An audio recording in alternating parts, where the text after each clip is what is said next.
Bonjour à toi, je suis très heureuse de te retrouver sur une nouvelle vidéo.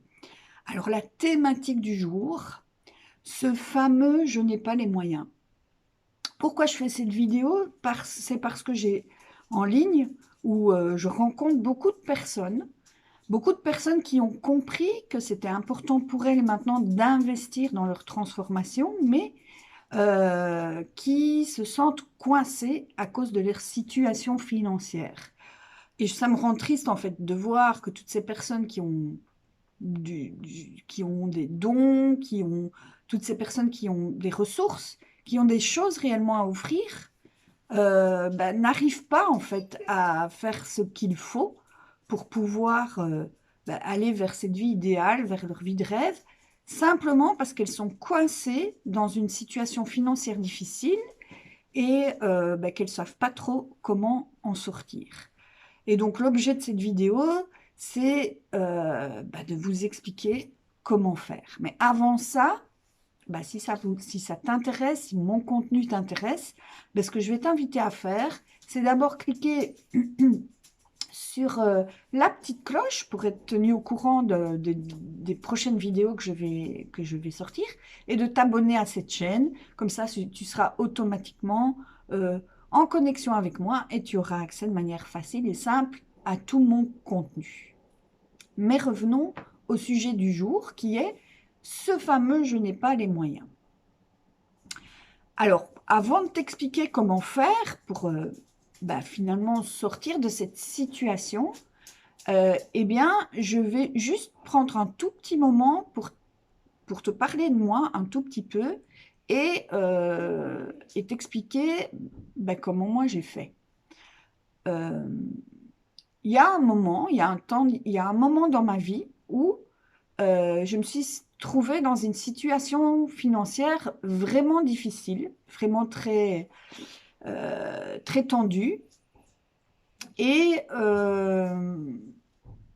j'avais la même chose, j'étais dans la même configuration, c'est-à-dire que bah, cette fameuse phrase «je n'ai pas les moyens», c'était une phrase que je rencontrais, enfin que j'exprimais quasi quotidiennement. Euh, J'avais envie, vraiment envie de me développer, de sortir de cette prison, de sortir de cette situation financière. J'avais envie de devenir entrepreneur, de mettre vraiment mon talent au service. Et j'étais bloquée par ce fameux «je n'ai pas les moyens». Je, et, et du coup, ça faisait partie de mon vocabulaire quotidien. En réalité, à cette période-là, quand il y avait quelque chose qui m'animait, eh bien, à chaque fois, je sortais de «Ah oui, mais voilà, pour moi, c'est pas possible. Moi, j'ai pas les moyens de faire ça». Jusqu'au jour où, en discutant avec une de mes amies, Samira, elle se reconnaîtra si elle regarde cette vidéo et je lui fais un petit coucou, je lui tire un peu mon chapeau. Jusqu'au jour où Samira me pose une question que j'appellerais la question qui tue. Samira me dit, mais qu'est-ce que tu fais pour que ça change? Alors, je t'avouerai que quand elle m'a posé cette question, ça a un peu piqué, hein. Je dois dire que à un moment donné, je suis partie dans mais pour qui elle se prend, elle comprend pas dans quelle situation je suis, je fais tout ce que je peux pour m'en sortir, etc. Bien sûr, j'avais la croyance que toute seule, je devais m'en sortir, et blablabla. Bla, bla, bla, bla, bla.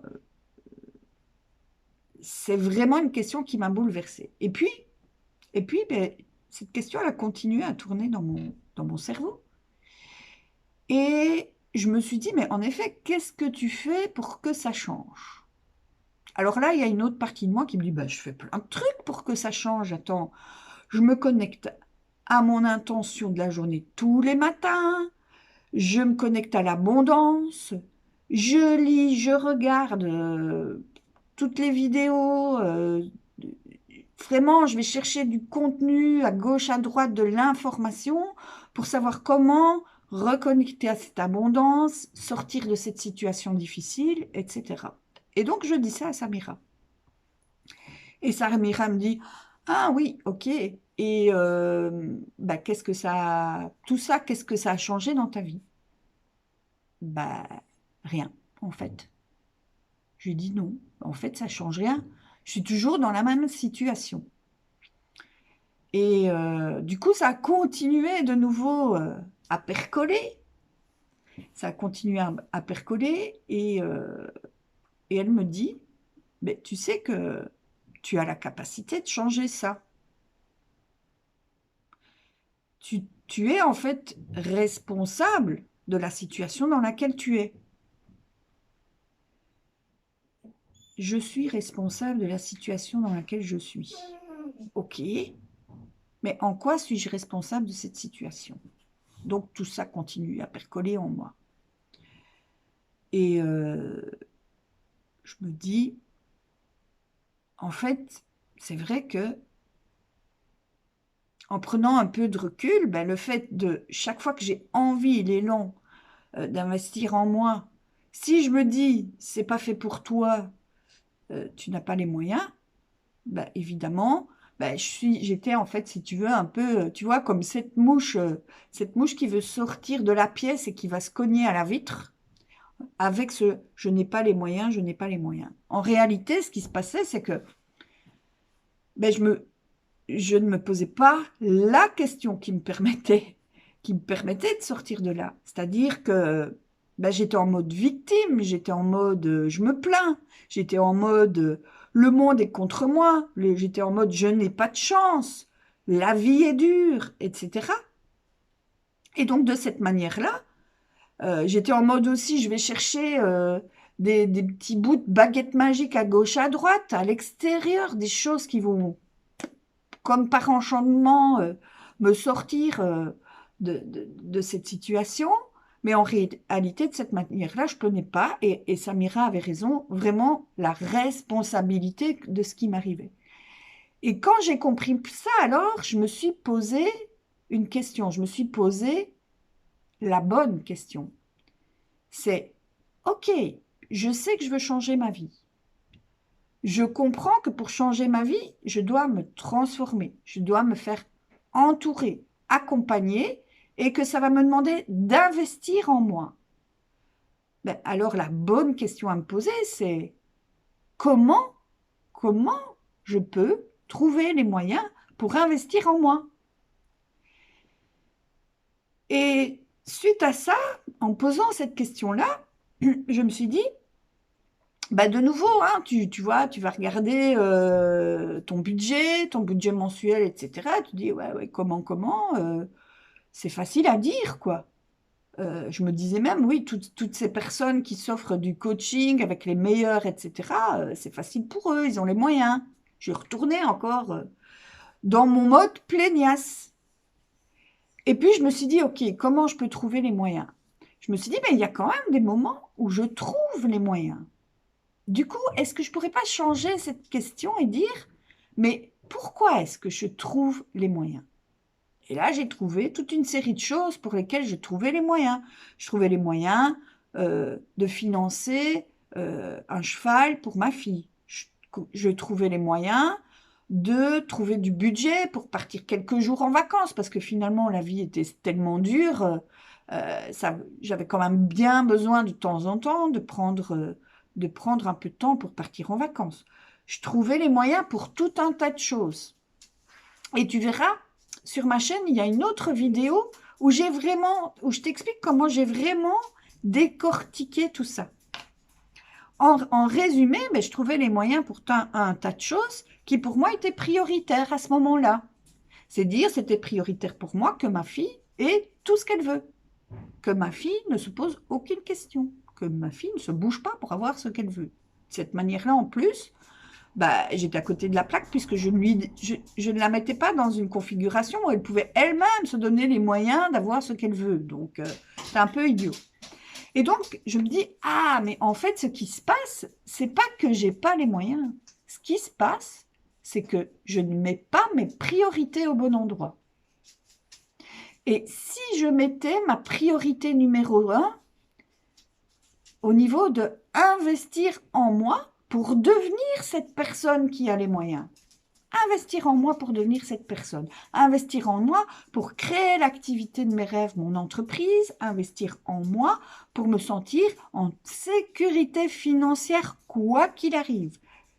Quelles que soient les tempêtes, quelle que soit la vie, parce que la vie, c'est des hauts, des bas, on connaît tout ça et c'est comme ça. On ne peut pas changer ça.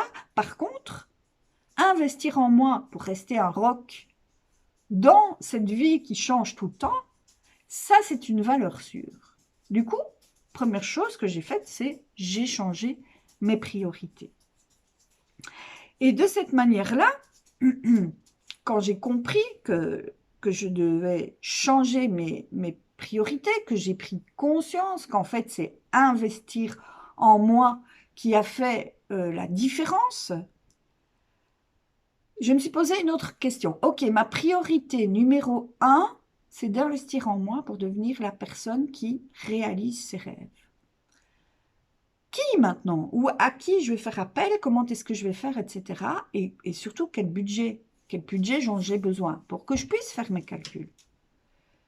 Puis je me suis dit, ok, quitte à me faire accompagner, moi j'ai envie que ça aille vite, j'ai envie de me transformer rapidement, et surtout, je dois avoir confiance en la personne qui va m'accompagner là-dedans. Et pour moi, la personne qui peut m'accompagner là-dedans, c'est déjà une personne qui a fait le trajet elle-même, qui est congruente, qui vit ce qu'elle dit. Donc, je me suis dit, ok, je vais devoir investir, mais pas investir dans une petite formation ou quoi que ce soit. Je vais vraiment devoir mettre le paquet là. Je vais devoir investir dans un accompagnement avec une personne qui peut m'aider, mais à la hauteur de mes ambitions. Mon ambition, c'est pas... mon ambition, c'est de changer de vie. C'est vraiment de devenir une nouvelle personne. C'est vraiment de devenir l'entrepreneur libre, ancré et épanoui que je sens à l'intérieur de moi, qui n'attend qu'une chose, c'est de sortir. Et c'est comme ça, en fait, que j'ai décidé. J'ai vraiment décidé un jour de dire, OK, j'investis dans un coaching qui va me permettre de devenir cette personne. Alors, je ne te cache pas que quand j'ai pris cette décision, juste après, j'étais un peu... j'avais un peu la trouille. Mais en réalité, ça a été très bénéfique pour moi parce que j'avais pris un risque. J'avais pris le risque d'investir en moi. Et du coup, de cette manière-là, eh bien, je ne pouvais plus me louper. J'avais brûlé toutes les possibilités de m'enfuir par rapport à cette transformation dans laquelle je m'engageais. Et le fait d'avoir pris ce risque d'investir dans du haut de gamme, et c'était la première fois de ma vie que je faisais ça, de chercher les moyens, bien entendu, j'ai pris un petit temps, hein, j'ai dû trouver les moyens, mais mon focus, c'était de trouver ces moyens et investir en moi. Le jour où j'ai pris la décision, ma transformation a déjà commencé. Et cette transformation était ultra rapide, ce qui fait que en un petit peu plus d'un an, j'ai radicalement changé de vie. J'ai quitté mon emploi salarié, j'ai eu beaucoup de connexions avec ma fille par rapport à justement toutes ces notions d'investir en soi, toutes ces notions de être responsable de sa vie, etc. Donc notre relation, elle est devenue juste géniale. Ma fille, de son côté, ce qu'elle veut et ce qu'elle désire, mais elle me donne beaucoup de leçons parce que elle se bouge, quoi. Elle se bouge les fesses pour avoir ce qu'elle veut. J'accompagne maintenant beaucoup de personnes à connecter cette vie idéale et aller vers leur vie idéale. Je prends tellement de plaisir là-dedans, ma vie est complètement différente. Au quotidien, je m'élève. Au quotidien, oui, c'est ça, c'est vraiment un processus de coélévation avec mes clientes, avec ma famille, etc. Bref, ma vie a radicalement changé à partir du moment où j'ai décidé cet investissement et où je me suis bougé les fesses pour aller chercher ces fameux moyens dont je manquais tant. Donc voilà mon histoire. En résumé, qu'est-ce que j'ai appris de cette expérience? J'ai appris qu'il y a plusieurs choses à faire en fait pour sortir de cette impasse qui est ce fameux je n'ai pas les moyens. Et voilà les 4 conseils que je te donne par rapport à ça. La première chose, ça va être de prendre conscience que tu es responsable de ce qui t'arrive. Tu es responsable de ta vie. Pense à cette question de Samira qui est, mais qu'est-ce que tu fais pour que ça change? La deuxième chose, c'est d'arrêter de mettre des pansements et d'aller chercher des petites choses pour changer un petit peu quelque chose, d'aller chercher à l'extérieur des formules magiques. Non, en fait, devenir la personne pour qui c'est facile, c'est un réel processus de transformation. C'est pas par des petits bouts de ficelle qu'on y arrive. La troisième chose, change tes priorités. Comprends que le meilleur investissement que tu peux faire dans ta vie, c'est en toi. Parce qu'à partir du moment où tu investis dans un processus de transformation, tu te transformes pour toujours. C'est un investissement sûr et de long terme, en fait.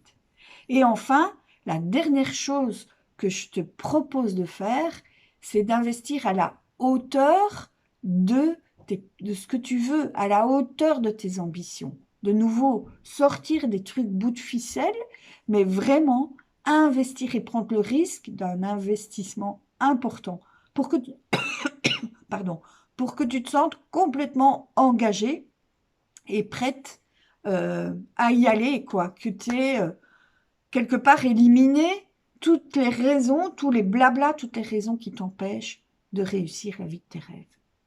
Voilà, j'espère que cette vidéo t'a apporté de la valeur. Si tu veux aller plus loin, si tu veux savoir, mais en fait, ces 4 étapes pour moi, qu'est-ce que ça signifie? Eh bien, en fait, j'ai fait de la place dans mon agenda pour pouvoir en discuter avec toi, mais de manière concrète. Je te propose un coaching gratuit que j'ouvre ici dans les prochains jours. Ça ne va pas durer longtemps. Je n'aurai pas énormément de place, donc si ça t'intéresse, prends rendez-vous tout de suite. Et pendant 45 minutes, on parlera de ça ensemble et ça te permettra d'avoir justement ces pistes pour réellement mettre en œuvre ces 4 étapes dont je viens de te parler. Voilà, c'était la vidéo du jour. Je te remercie en tout cas et je te dis à très bientôt pour un prochain thème et une prochaine vidéo. Salut!